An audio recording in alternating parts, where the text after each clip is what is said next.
हाँ बच्चों, पिछले लेक्चर में हमने गांधी जी के द्वारा शिक्षा के 4 अंगों या शिक्षा के 4 तत्वों के बारे में उनके विचारों पर हमने विस्तार पूर्वक वर्णन किया था। वो थे शिक्षा का अर्थ, उद्देश्य, पाठ्यक्रम एवं शिक्षण विधि। इस लेक्चर में हम शिक्षक, छात्र, विद्यालय और अनुशासन आदि के संबंध में गांधी जी के क्या विचार है उनके बारे में हम डिटेल में समझाएंगे। पहला है शिक्षक। यद्यपि शिक्षक के बारे में गांधी जी के क्या विचार है। यद्यपि गांधी जी बाल केंद्रित शिक्षा में विश्वास करते थे, वो बालकों की स्वतंत्रता को ध्यान में रखते हुए शिक्षक का स्थान बालकों का मित्र या उसका पथ प्रदर्शक या फिर परामर्शदाता या सहायक के रूप में मानते हैं।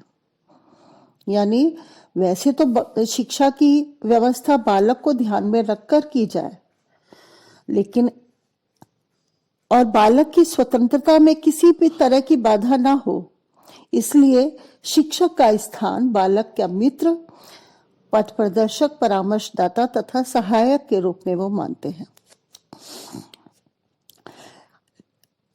लेकिन उनके द्वारा बताए गए शिक्षक या उन्होंने जिस शिक्षक की कल्पना की या जिस शिक्षक के बारे में विचार प्रस्तुत किए, उसकी कुछ विशेषताएं भी बताई कि उनके द्वारा सुझाए गए शिक्षक में या उनके अनुसार एक योग्य और अच्छे शिक्षक में कौन कौन सी विशेषताएं होनी चाहिए, ये उन्होंने इस पर ज्यादा बल दिया।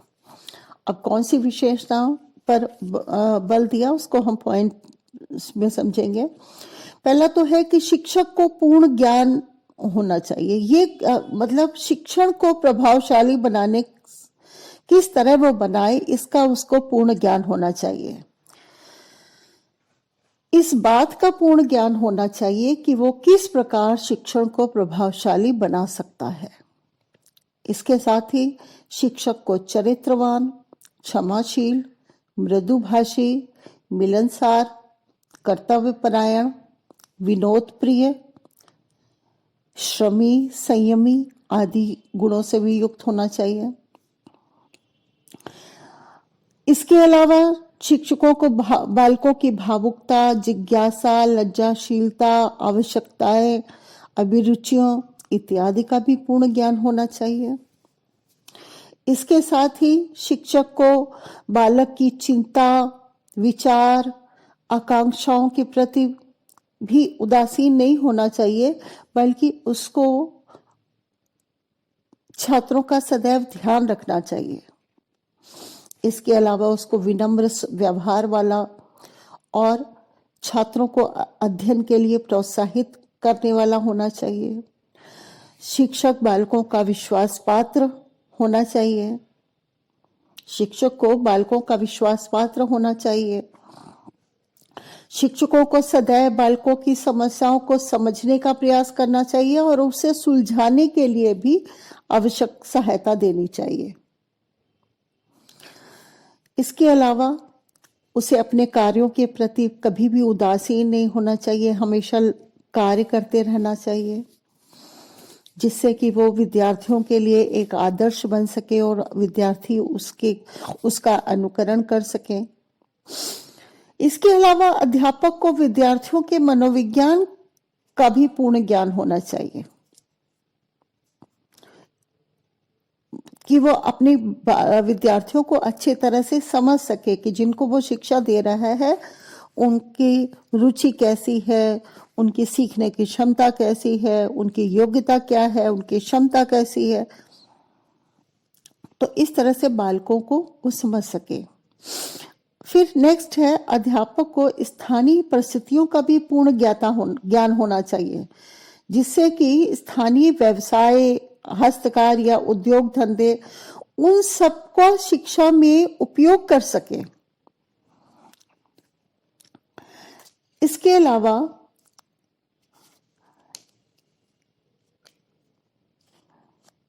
उनका कहना है, शिक्षकों के बारे में उन्होंने लिखा है कि मैंने पाया है कि बालक अध्यापकों के व्यक्तिगत जीवन से बहुत सीखते हैं।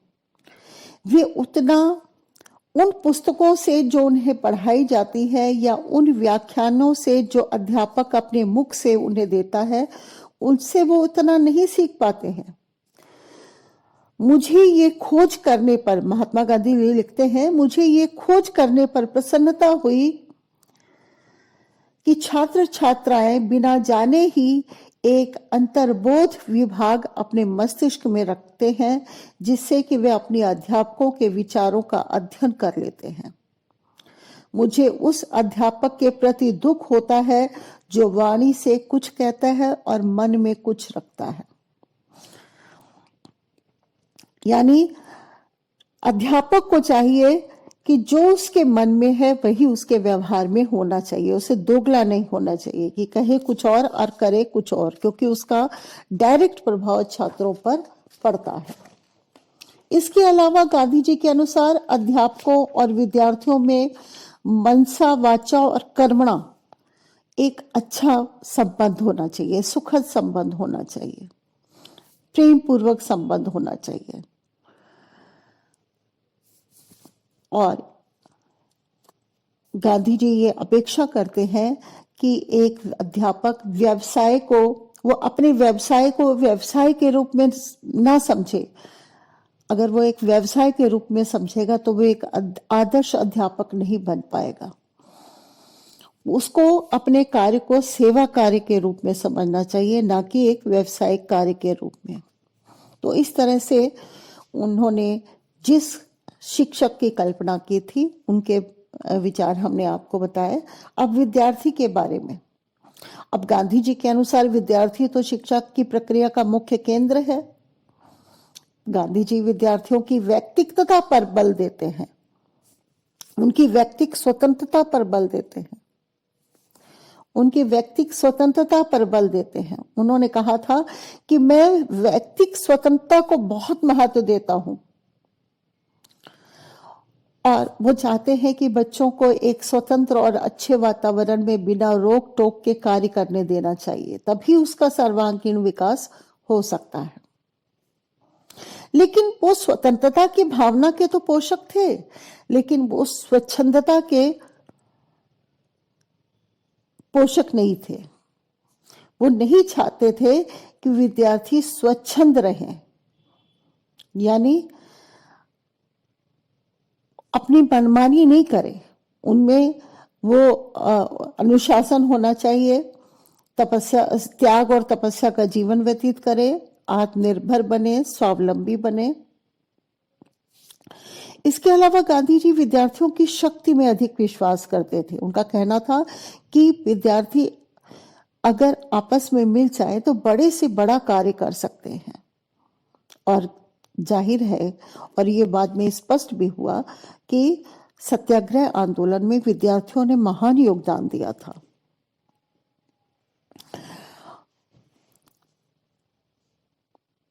हाँ, लेकिन विद्यार्थियों में कुछ विशेषताएं होना बहुत जरूरी है। यानी किसी भी विद्यार्थी को अपने अंदर, अगर वो एक अच्छा विद्यार्थी बनना चाहता है तो उसमें कौन सी विशेषताएं होनी चाहिए। उनके अनुसार विद्यार्थी को ब्रह्मचारी होना चाहिए ताकि वे संयम, नियम और सदाचार से जीवन व्यतीत करते हुए अपने कर्तव्यों की पूर्ति कर सके। इसके अलावा विद्यार्थियों में शारीरिक बल, चरित्र बल, आत्मबल, बौद्धिक बल होना चाहिए, तभी वे स्वतंत्र विचारक और कार्यकर्ता के रूप में अपने कर्तव्यों का पालन कर सकते हैं। इसके अलावा विद्यार्थियों को अनुशासित होना चाहिए, विनयी होना चाहिए, समाज एवं देश सेवी होना चाहिए, शांत होना चाहिए, जिज्ञासु होना चाहिए, अहिंसात्मक होना चाहिए, तभी वो अच्छी तरह से विद्या लाभ कर सकते हैं। इसके अलावा विद्यार्थियों को विद्या प्राप्त करने के साथ साथ देश सेवा के लिए त्याग एवं तपस्या का जीवन भी व्यतीत करना चाहिए। तो विद्यार्थी जीवन में ही त्याग और तपस्या का जीवन व्यतीत करने का उनको अभ्यास डालना चाहिए। हाँ, गांधी जी विद्यार्थियों को आत्मनिर्भर और स्वावलंबी बनने के पर बल देते हैं। उनके अनुसार आत्मनिर्भर व्यक्ति ही अपना और संसार का भला कर सकता है।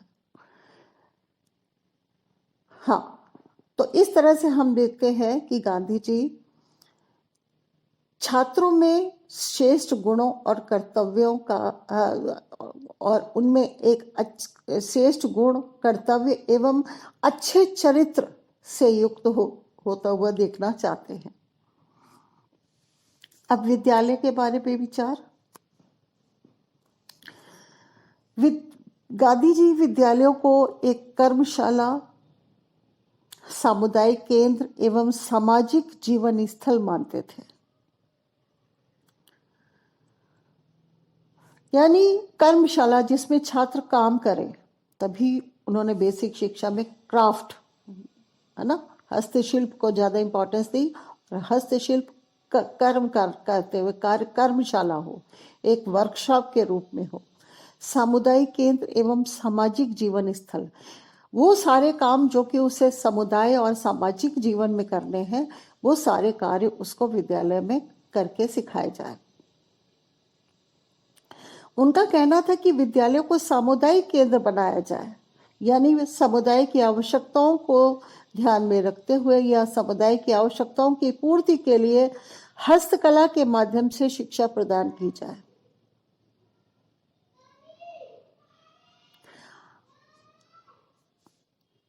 अब देखिए, दो तरह के उनके विचार हैं। उन्होंने लिखा है, प्रधान विचार यह है कि शरीर, मन एवं आत्मा की संपूर्ण शिक्षा, शरीर, मन और आत्मा की संपूर्ण शिक्षा हस्त कौशल के माध्यम से प्रदान की जाए। हस्त कौशल की शिक्षा दी जाएगी तो शरीर, मन और आत्मा तीनों की शिक्षा हो जाएगी। इसके अतिरिक्त गांधी जी विद्यार्थियों एवं विद्यालयों को आत्मनिर्भर बनाने की दृष्टि से भी हस्त कौशल के माध्यम से शिक्षा देने पर बल देते हैं, क्योंकि वो चाहते थे कि बच्चे जो वस्तुएं बनाएंगे तो उनको बेचकर या उनका विक्रय करके धन की प्राप्ति की जा सकती है और इससे विद्यालय को भी लाभ होगा। तो इस तरह से छात्र भी आत्मनिर्भर बन पाएंगे और विद्यालय में भी धन की प्राप्ति हो पाएगी, जिससे विद्यालय का विकास हो सकेगा। हस्त कौशल के उत्पादों से विद्यालय का खर्च भी निकल जाएगा। तो इस तरह से गांधी जी विद्यालय को एक वर्कशॉप के रूप में, यानी कर्मशाला के रूप में देखना चाहते थे। हाँ, और विद्यालय इस दृष्टिकोण से जो विद्यालय है गांव तथा शहरों में बनाए जाए और वहां सभी प्रकार की सुविधाएं और साधन उपलब्ध हो। इसके अलावा उन्होंने बताया कि विद्यालय का वातावरण चरित्रवान अध्यापकों एवं विद्यार्थियों के द्वारा सुंदर तथा कार्य प्रेरक बनाया जाए। यानी उसमें जितने भी छात्र और विद्यार्थी हों, छात्र और अध्यापक हों, वो सभी चरित्रवान हों, तभी विद्यालय का वातावरण सुंदर और कार्य प्रेरक बन सकता है। अब अनुशासन के बारे में गांधी जी के विचार। चूंकि वो हृदय की शुद्धता पर बल देते हैं, अच्छे चरित्र पर बल देते थे, अनुशासन को अत्यधिक महत्व देते थे, तो इन सब बातों पर महत्व देने से अनुशासन तो अपने आप स्थापित हो ही जाएगा। तो अगर हम देखते हैं कि किस तरह के अनुशासन पर वो बल देते हैं, तो वो है प्रभावात्मक एवं मुक्त्यात्मक अनुशासन के समन्वय पर बल। यानी प्रभावात्मक अनुशासन हो और मुक्त्यात्मक अनुशासन दोनों हो। तो इसका मतलब यह है कि जो दमनात्मक अनुशासन है, जिसमें किसी भी तरह का दंड दिया जाता है, कठोर अनुशासन जो रखा जाता है, उस पर वो विश्वास नहीं करते थे। वो प्रभावात्मक यानी अच्छे चरित्र वाले शिक्षकों का प्रभाव छात्रों पर डायरेक्ट पड़ता है। तो प्रभावात्मक अनुशासन और मुक्तिवादी सिद्धांत के समर्थक थे कि यानी बच्चों को स्वतंत्रता प्रदान की जाए और अगर उनको किसी भी तरह का बंधन नहीं होगा, उनके मन के काम होंगे तो वो अपने आप प्रसन्न रहेंगे और अनुशासनहीनता वाले कार्य नहीं करेंगे। तो इस तरह से वो दमनवादी नहीं थे बल्कि सुधारवादी थे। शारीरिक दंड में केवल में विश्वास नहीं करते थे। और उन्होंने कहा कि अनुशासन स्थापना के उपाय कौन से होंगे, तो इसके लिए उन्होंने कहा कि आत्मानुशासन सेल्फ डिसिप्लिन के पक्ष में थे। यानी आत्मिक अगर वो गलत काम करता है तो उसको पश्चाताप करने का मौका दिया जाए और उस पश्चाताप से ही सुधार संभव है। इसके लिए गांधी जी ने व्रत, उपवास, सत्याग्रह इसके साधन के प्रयोग पर बल दिया, जिससे कि वो अगर कोई गलत काम कर लेता है तो पश्चाताप के रूप में व्रत, उपवास या सत्याग्रह करे और उससे उसमें सुधार होगा। इसके अलावा उन्होंने एक और सुझाव दिया कि किसी न किसी क्रिया में रत रहना है, यानी किसी न किसी कार्य में लगे रहना है। अगर आप किसी न किसी कार्य में लगे रहेंगे, एक दूसरे के साथ सहयोग, मैत्री रखेंगे, सहकारिता से कार्य करेंगे, तो आप में अनुशासनहीनता वाली बातें नहीं आ पाएंगे। इसके अलावा गांधी जी विद्यालय का वातावरण इस प्रकार का रखना चाहते थे कि बालकों में अनुशासनहीनता की भावना ही उत्पन्न ना हो।